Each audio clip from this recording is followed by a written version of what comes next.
My name is Lily. I live in a small town not far from Bristol in the United Kingdom. I'm 35 years old, and for many years I believed I had a good life. I was married to Peter, who is 52. We have one daughter named Ava. She's 10 years old and goes to the local school near our house. Our home is small but quiet. We've lived here for almost a decade. Peter works at a furniture company in town. I used to work at a supermarket before Ava was born, but when she came into our lives, I decided to stay home. Now I do some small online work to help with money, but it isn't much. Peter pays most of the bills. I take care of the house, the cooking, and Ava's school needs. We don't have a perfect life, but I always thought we were doing okay over the last few months. Things began to change. At first, it was small things. Peter came home later than usual. He told me work was very busy. I believed him. I said, "Please don't work too hard." But after some time, I noticed more. He didn't smile at me like before. He barely spoke. At dinner, he looked tired, but not in the usual way. Something felt different. He started using his phone more often. He would keep it in his pocket even while walking around the house. He used to leave it on the table, but now he held it close all the time. He would laugh quietly while reading something, but when I asked what it was, he just said, "It's nothing." When I walked into the room, he sometimes quickly turned the screen off. One evening, I asked him directly, "Peter, is everything okay?" "You don't seem the same," he replied. "It's just work. I have a lot on my mind." He didn't even look at me when he said it. Then he stood up and left the room another night. He said he was going out to meet a friend from work. I asked who it was, and he said, "Someone you don't know." He left the house around 6 in the evening and came back at midnight. When I asked where he had been, he said, "Don't ask questions like that." He walked straight past me, took a shower, and went to bed. I sat alone on the sofa, feeling cold and confused the next day, while he was at work and Ava was at school. I opened his laptop. I didn't want to be the kind of person who checks another's private things, but I couldn't stay silent anymore. I needed to know the truth. My hands were shaking as I looked through his emails. One name kept appearing again and again. Megan. There were many messages between Peter and Megan. In one email, he wrote, "You make me feel alive again. I love being around you." Another one said, "I wish I could see you every day." I closed the laptop and sat in silence. My heart felt like it was breaking into small pieces. I had always believed Peter loved me. I never thought he would love someone else that night. I waited for him to come home when he walked through the door. I told him, "I read your emails. I know about Megan." He looked at me without speaking. After a moment, he said, "You had no right to read those." I asked him, "Do you love her?" He looked away and said yes. That one word hit me harder than anything else. My knees felt weak. I wanted to scream, but no sound came. He didn't say sorry. He didn't explain. He just sat down and started scrolling through his phone. I went to the kitchen, stood by the sink, and cried quietly. So Ava wouldn't hear me. I couldn't believe this was happening to my life, to my family the next morning. Peter left early without saying a word. I made breakfast for Ava and got her ready for school. She looked at me and asked, are you okay? I tried to smile and said, yes, sweetheart. I'm fine, but I wasn't after dropping her at school. I checked our bank account. I saw many charges I didn't recognize: expensive restaurants, gift shops, even a hotel.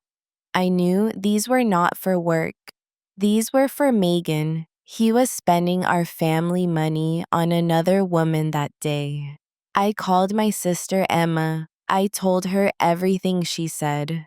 Lily, come stay with me. You and Ava can stay here as long as you need. But I told her I can't leave yet. Ava's school is here, and I have no job. I don't even know what to do. Emma said, you're stronger than you think. You can't live like this forever. Peter started coming home later, and later he barely looked at me or Ava. He stopped having dinner with us. Sometimes he stayed out all night. When I asked where he had been, he said, I don't want to talk about it. Then he would leave the room and close the door behind him. Eva noticed. She asked, why doesn't Dad eat with us anymore? I didn't know how to answer her one night. Peter came home very late. He was angry. I asked, where were you? He said, stop asking questions. You always make problems. Then he walked past me and went to bed. I sat on the stairs and cried quietly. I felt invisible in my own home. The next day, I sat down with Ava. I didn't want to lie, but I also didn't want to hurt her too much. I said, Dad is going through something difficult. He might stay away more often. Eva asked, is it my fault? I hugged her tightly. Anne said, no, baby. This is not your fault. You did nothing wrong. A week later, Peter came home and told me he wanted to move out. He said, I need time alone. I looked at him and said, you already left us in your heart. He didn't reply. He packed a bag and walked out. He didn't say goodbye to Ava that night. Eva sat by the window and watched the empty street. She didn't cry. She just sat there, quiet. I sat beside her and said, we still have each other, you and me. We're going to be okay. She leaned against me and closed her eyes. That was the moment I knew something had to change. Before I share the rest of my story, I want to ask you something. Where are you listening from? Sometimes I wonder if someone out there truly hears me. Someone who understands what I'm feeling. It gives me strength to know I'm not alone. So please tell me in the comments. I met Peter when I was only 22. At that time, I was working at a cafe in the center of town. I had just finished a short college course and didn't know what I wanted to do next. Life was simple. I lived with my parents, worked during the day, and spent time with my friends in the evening. I didn't think much about the future. One rainy afternoon, Peter came into the cafe. He looked different from the usual customers. He wore a neat coat, shiny shoes, and had a calm face. He looked much older than me, but something about him was kind. He asked for a coffee and sat near the window. He stayed there for almost an hour, just drinking slowly and watching the rain. The next day, he came again. This time he smiled and said, your coffee is the best in town. I laughed and said, you came back for the coffee, he replied. I came back for the smile. I blushed. He was charming and polite. He didn't say too much, but his words felt warm. After that, he came often. Every few days, he sat in the same chair. always ordering the same drink. Sometimes we talked for a minute or two. One day, he left a small note with his bill. It said, "Would you like to have dinner with me sometime?" I felt nervous. I showed the note to my friend at the cafe. She said he seems nice and he's respectful.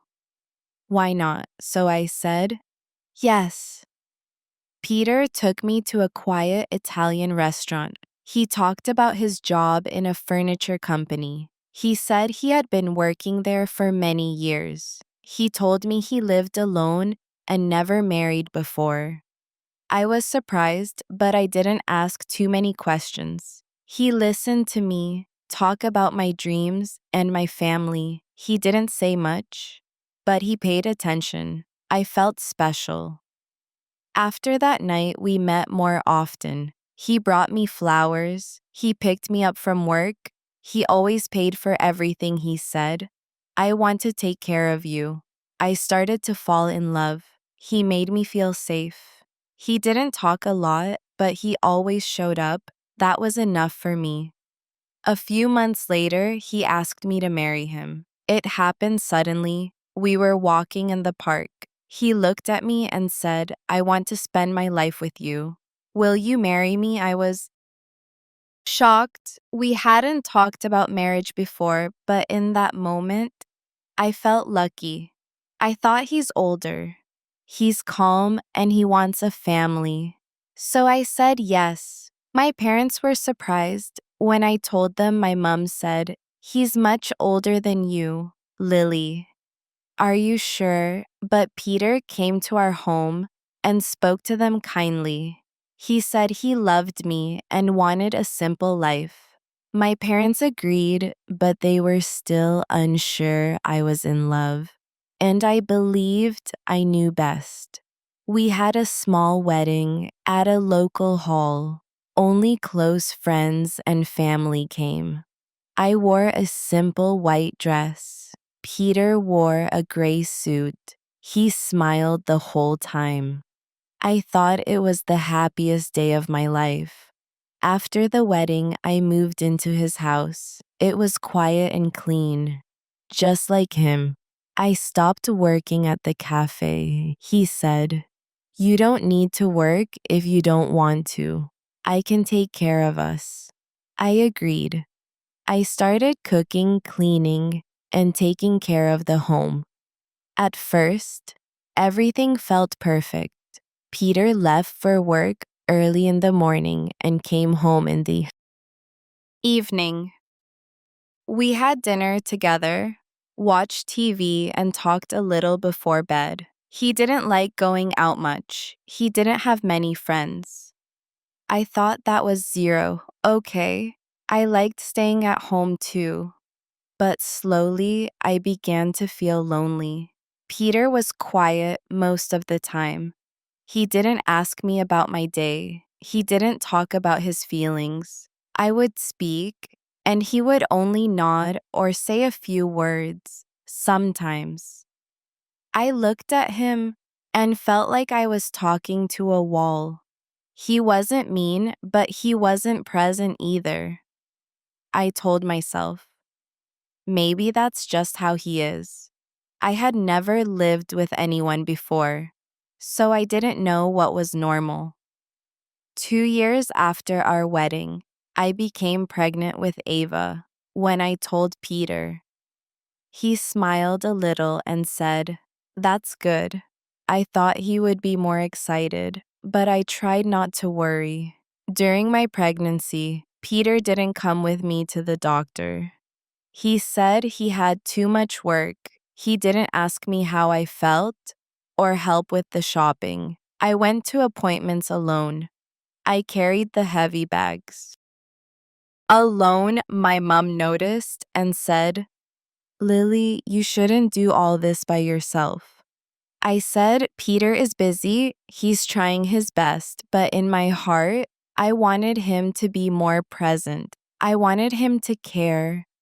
After Ava was born, I stayed home full time. I stopped thinking about work or hobbies. I spent my days feeding Ava. changing nappies, cleaning, and cooking. Peter still went to work as usual.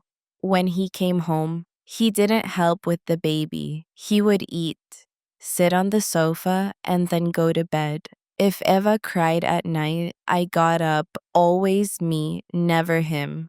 One time I asked him to hold Ava while I took a shower. When I came back, he had placed her in the cot and was back on his phone. I said she needs your attention. He replied, "You're better with her than me." As the years passed, this became normal. I did everything. I became both mother and father in the house. Peter was there physically, but not emotionally. He went to work, came home, and said little. I still hoped he loved us. I told myself he's tired. He's not a bad person. But even back then, deep inside, I knew something was missing. Sometimes I saw him texting late at night. I asked who it was. He said it was someone from work. He never let me touch his phone. He changed his password one day. Without telling me, I felt strange, but I didn't argue. I was too tired. I had Ava to look after. I had bills to manage. I didn't have time for fights, now looking back. I understand that the distance started years ago. I just didn't want to see it. I believed things would get better. I believed he would come back to us.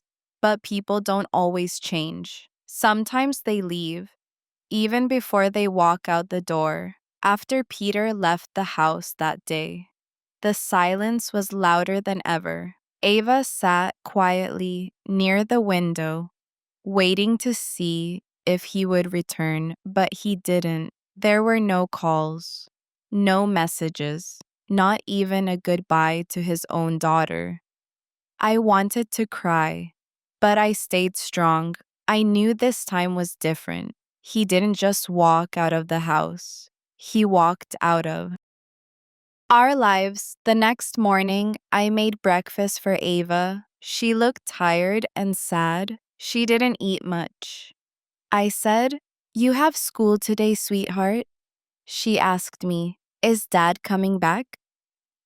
I didn't want to lie. I looked into her eyes and said, "I don't know, but no matter what happens, I'm here, and I will always be here." After she left for school, I sat on the sofa alone. I looked at the family photo on the wall. We looked happy in the picture, but pictures don't show the full truth. I was tired of feeling like I wasn't enough, tired of trying to fix everything alone, and tired of waiting for love that was no longer there. Peter called 3 days later. I didn't want to answer, but I did. He asked, "How is Ava?" I said she's okay. Then he said, "I'll be by on the weekend to take my things." That was all. No sorry. No question about me. He had moved on, and now I needed to do the same. That night, I made a decision. I would not wait for Peter anymore. I would not let him control my emotions. I didn't need a man who left without thinking about the damage he caused. I needed to start over. I needed to stand up for myself and for Ava. The next few weeks were hard. Eva cried at night. Sometimes she asked, "Did I do something wrong?" I always held her and said no, never. "This is not your fault." She missed her dad. But slowly, she began to understand. Children are smart. They feel everything. I looked for work every day. I applied to many places. One day, I got a call from a small bookshop in town. The owner needed help part-time. The pay wasn't much, but it was something. I accepted the job and started the next week. My mom agreed to pick Ava up from school and stay with her until I came home. The first day at work, I felt nervous. I hadn't worked outside the house in years. But when I stood behind the counter and helped the first customer, I smiled. I felt useful again. I felt like myself each day after work. I would walk home. I didn't take the bus. I liked walking. It gave me time to think. I thought about the past, about Peter, about everything I had been through. Sometimes. I cried sometimes. I just breathed. But with each step, I felt stronger. Peter came one weekend to take his things. He didn't say much. I didn't either. Stayed with my mom that day. I didn't want her to see him packing boxes as he left. He said, "I hope you'll be okay." I looked at him and said, "I will. You don't need to worry about me anymore." He didn't reply. He just walked out after he left. I sat down and felt a strange peace. The house felt lighter. There were no lies, no secrets, no cold silences. Just me, Ava, and the truth. With time, Ava started to smile. More, she made new friends. She liked reading books with me before bed. Sometimes she would say, "Mom, you're strong."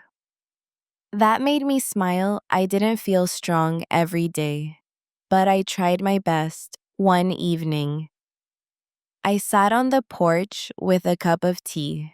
The sky was orange and the air was quiet. I thought about everything that had happened: the love, the pain, the betrayal. But I didn't feel sad anymore. I felt proud. I had faced something hard. And I didn't give up. I chose to move forward. I chose peace over pain. I chose myself. I don't know what Peter is doing now. Maybe he's still with Megan. Maybe not. It doesn't matter. What matters is that I learned I can live without someone who doesn't respect me. I can raise my daughter with love. I can rebuild my life step by step. I still have hard days. Sometimes I feel tired. Sometimes the memories come back. But now I know that I am not weak. I am not broken. I am just human, and I'm healing. Life is different now. Simple, honest, quiet, and most of all, free. If you liked my story, please like, comment, and share more. Simple and emotional stories are coming soon.